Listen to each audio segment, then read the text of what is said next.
నా పేరు మునిశంకర్రావు, ఐఎఫ్టీ జిల్లా అధ్యక్షుడిని. కానీ కూటమి ప్రభుత్వం ఏదైతే చెప్పి అధికారంలో వచ్చిందో అది ఇప్పుడు అమలు జరగట్లా. ఏ ఒక్క విషయంలో కూడా ఇది ఈరోజు జీవో నెంబరు 21 అని చెప్పి తీసుకొచ్చి అది జగన్మోహన్ రెడ్డి గారి ప్రభుత్వం వచ్చింది. దానికి దక్షిణమే నేను ఎత్తేస్తానని చెప్పి చంద్రబాబు నాయుడు గారు మాట ఇచ్చారు. ఎర్ర టవల్ వేసుకున్న పవన్ కళ్యాణ్ గారు మాట ఇచ్చాడు. మీ ఆటో కార్మికుల పక్షాన నేనుంటాను, మీకు చేస్తాను, న్యాయం చేస్తానని చెప్పి ఇద్దరు కూడా సీఎం గారు కూడా చెప్పారు. మేము గతంలో లోకేష్ బాబు గారు కలిసాం, చేద్దాం, ఇది మీకు అన్యాయం అయితే జరగనివ్వము, ఫ్రీ బస్ వచ్చినా సరే మీ పట్ల న్యాయంగా ఉంటుంది, మళ్ళీ మనం ఒకసారి కార్మిక సంఘాలన్నింటితో పిలిచి ఆయన మాతో ఖచ్చితంగా ఏ నాయకుడు ఆ టైం ఇవ్వడు, మాకు ఇచ్చాడు, గంట సేపు మాట్లాడాడు. మేము చాలా సంతోషించాం.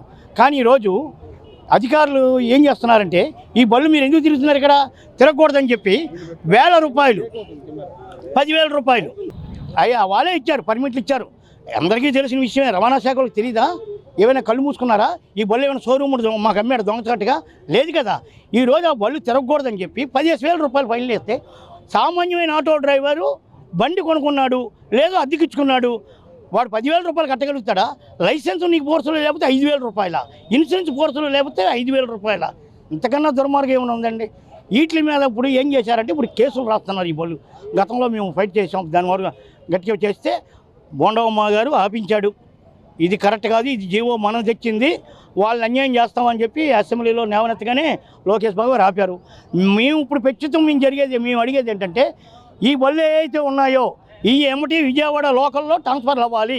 అప్పుడు ఆధార్ కార్డులు మార్చి బళ్ళు ఇచ్చారు. మా ఆధార్ కార్డు విజయవాడలో ఇప్పుడు నా సింగనగర్ అడ్రస్ తీసి కొండూరు మార్చి బండి వచ్చాక మళ్ళీ నా అది ప్లేస్లోకి వచ్చింది. ఇదంతా వాళ్ళే చేశారు కదా. ఎవరు చేస్తారండి? బండి నాకు ఇవ్వాలంటే ఎవరు చేస్తారు? వాళ్ళు చేశారు కాబట్టి ఇవన్నీ కూడా మాకు కావాల్సి. మా డిమాండ్ ఏంటంటే ప్రస్తుతం జీవో నెంబర్ 21 ఏదైతే ఉంటుందో దాన్ని ఎత్తివేయాలా. అలాగే 8 జీవో నెంబర్ 8 అని చెప్పి తీసుకొచ్చారు, దాన్ని ఎత్తివేయాలా. మాకు ఈ బళ్ళన్నీ కూడా ట్రాన్స్ఫర్లు పెట్టాలా. వాళ్ళ ర్యాపిడ్ అనేది దోపిడీ చేస్తున్నారు. ఆ దోపిడీ దొంగలతో మీరు జట్టు కట్టారు. ఇది సరైనది కాదు. కార్మికుల పక్షాన లేరు, కానీ రాష్ట్ర వ్యాప్తంగా కూడా ఉద్యమిస్తారు. ఆటో కార్మికులైతే మాత్రం ఆగరు, సావుకైనా సిద్ధమే. ఈతున్నారు పవన్ కళ్యాణ్ గారు. మీరు ఆలోచించుకోండి బాబు. మీరు ఎన్నుకున్న ఈత ఏది అయితే ఉందో, చదువుకున్న విద్యార్థులు, BA డిగ్రీలు చదివిన వాళ్ళు, ఉద్యోగాలు లేక ఈ ఆటో నమ్ముకున్నాం.